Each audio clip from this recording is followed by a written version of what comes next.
शायद मैंने ही कोई पाप किया है कि ऐसा हुआ मेरे साथ। अरे एक बेटा नहीं है क्या? बेटा ज़रूरी है, क्योंकि पता है एक दिन क्या हुआ। रात में मेरे हस्बैंड ने फ़ोन किया और बोला काफ़ी रात हो गई है, रात के 1 या 2 बज रहे थे। तो फिर मैं अकेले कैसे जाती? अगर बेटा नहीं होता तो फिर मैं कैसे जाती? उनको कौन बताए कि उनका हस्बैंड भी किसी का बेटा ही तो है। फिर लड़कियों की शादी की बात तो एकदम अकेली हो जाओगी, वंश कैसे चलेगा? फिर मोक्ष की बात मैं कैसे भूल सकती हूँ? मोक्ष कैसे मिलेगा? अगर बेटा नहीं है तो भाई मोक्ष मिलना भी तो ज़रूरी है ना। जब मेरी दूसरी बेटी सरस्वती हुई तो उसके बाद मुझे ये सब सुनने को मिलना शुरू हो गया हॉस्पिटल से। नर्स ने तो पहली बार कहा, अरे तीसरी बार ज़रूर लड़का होगा। वो लोग मुझे सलाह देते या मुझसे कहते जिनकी खुद की 3 या 4 लड़कियां तो कम से कम हैं ही हैं। किसी एक बूढ़ी औरत ने मुझसे पूछा, जो बाहर फूल बेचती है, मुझे जानती है, उसने कहा बेटा नहीं है क्या? बूढ़ी है, इसका मतलब है उसका बेटा जो 25 साल का होगा वो फूल बेचने के लिए मेरे पीछे पीछे घूमती है। क्या कर लिया आपके बेटे ने भाई? फिर किसी ने मुझसे कहा कि रात के 2 बजे मेरे हस्बैंड का फ़ोन आया कि मैं बाहर यहाँ पे हूँ, आ जाओ लेने के लिए। बताइए अगर बेटा नहीं होता फिर मैं कैसे जाती? पहली बात तो उनको बताना पड़ेगा कि उनका हस्बैंड भी किसी का बेटा ही तो है। इतनी रात में पत्नी को फ़ोन करने की क्या ज़रूरत थी भाई कि आ जाओ लेने के लिए? ये भी हाथ जोड़ के बोलो जय भगवान। दिखाओ, हाँ करो करो, ऐसे नहीं, ऐसे। फिर शादी के बाद बोलो जय अकेली हो भगवान, हाथ जाओगी। जोड़ लो तुम लोग। भाई रहते तो हम भी नहीं हैं अपने सास ससुर के साथ। क्या आप रहते हैं तो बड़ी अच्छी बात है। हम ये नहीं कहते कि हम बुरे हैं।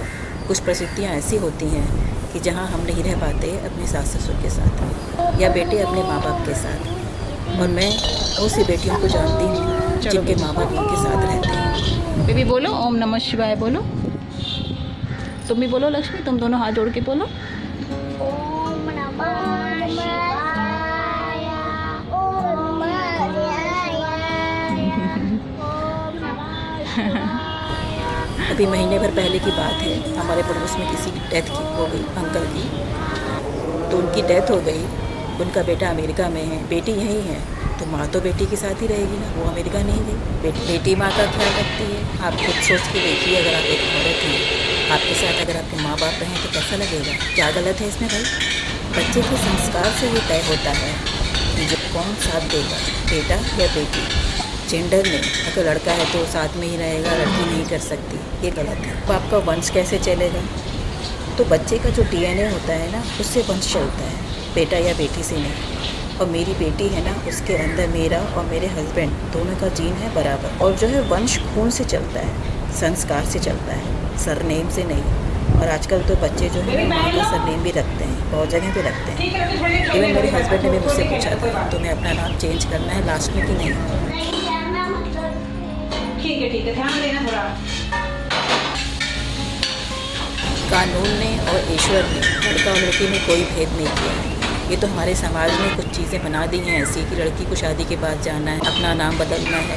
लेकिन अब बहुत से घरों में मैंने देखा है कि सब कुछ बदल गया है।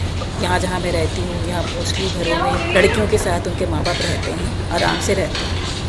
पर वो अपनी प्रॉपर्टी पूरी जो है जिनके साथ रहते हैं उनको देते हैं। इसमें किसी को कोई दिक्कत नहीं होती, ना सास ससुर को दिक्कत होती है और ना माँ बाप को कि भाई हम बैठ के खा रहे हैं लड़की का।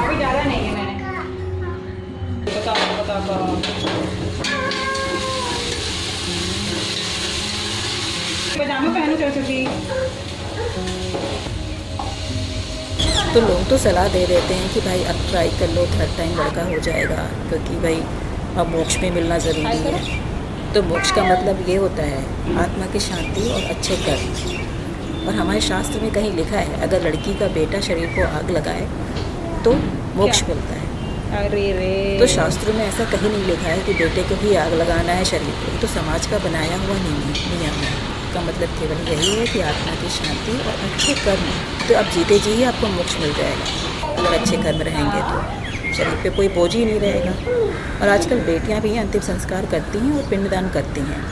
कानून ने और समाज ने इसको स्वीकार किया है, बहुत जगहों पे ऐसा होता है। खाना होने वाला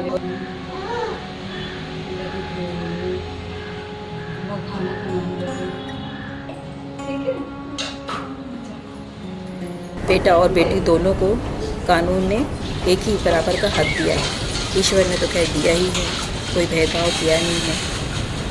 अब समाज को ना बदलने की ज़रूरत है, क्योंकि हर घर में बेटी है, किसी घर में एक बेटी है, किसी के घर में 2 बेटी है, किसी के घर में 5-6 बेटियाँ भी हैं। मेरी खुद की फ्रेंड उसकी 6 बहनें हैं, एक लड़के के चक्कर में 6 बहनें हैं।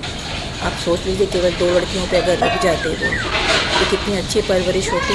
अभी वो दुकान चलाते हैं या कुछ इसी तरह ज़िंदगी चल रही है और माँ की हालत अलग ख़राब रहती है, बीमार रहती है।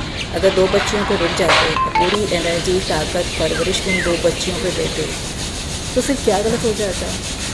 लेकिन इतनी सोच नहीं रख पाते हैं लोग। अब समाज में बदलाव की ज़रूरत है।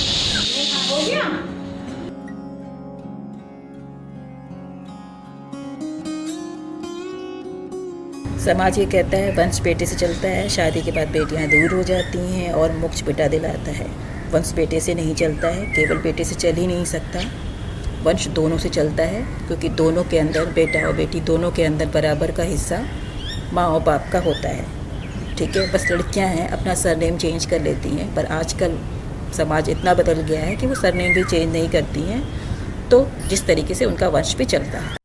और बेटियां दूर चली जाती हैं तो मैं एक नहीं 1000 एग्जाम्पल दे सकती हूँ जहाँ बेटियों के साथ उनके माँ बाप रहते हैं। मैं जहाँ रहती हूँ साउथ इंडिया में, यहाँ का तो सिस्टम ही है, हर घर में मोस्टली घरों में 2 लड़कियाँ ही हैं जिनको मैं जानती हूँ, और वो इतने खुश हैं, 3rd बेबी के बारे में सोचते तक नहीं हैं। क्योंकि जो साउथ इंडियन होते हैं, मुझे लगता है उनकी सोच थोड़ी ज़्यादा अच्छी होती है, वो थोड़ा प्रैक्टिकल सोचते हैं और उन 2 बच्चियों को अच्छी परवरिश देते हैं।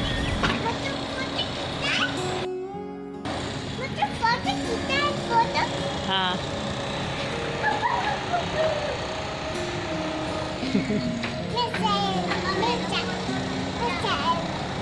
कैसा है?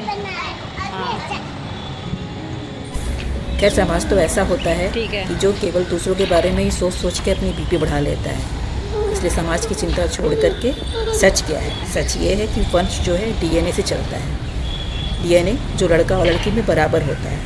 साथ कौन देगा ये केवल संस्कार ही बताएंगे। लड़कियां जो हैं, मैं भी लड़की हूँ, अगर मेरे माँ बाप मेरे साथ रहें, मेरे माँ बाप मेरे घर में आके रहें, तो इससे ज़्यादा खुशी मेरे लिए तो नहीं होगी। मोक्ष जो है अच्छे कर्म से मिलता है। अच्छे कर्म कीजिए तो अपने आप ही आपको फील होगा कि आप आज़ाद हो गए, अब तो कुछ चाहिए ही नहीं। इसलिए बेटा या बेटी नहीं, एक अच्छा इंसान होना सबसे ज़्यादा ज़रूरी है। ईश्वर ने जो भी चीज़ आपको दी है, बेटा या बेटी, बस हाथ जोड़ के धन्यवाद दीजिए। कम से कम मुझे इस लायक तो समझा। मेरी बेटियां मेरा गौरव है, मेरा अभिमान है। वे मेरे डीएनए और संस्कारों को आगे बढ़ा रही हैं। विज्ञान कहता है कि यही मेरा अंश है और यही मेरा वंश है, और प्रेम कहता है कि यही मेरा भविष्य है।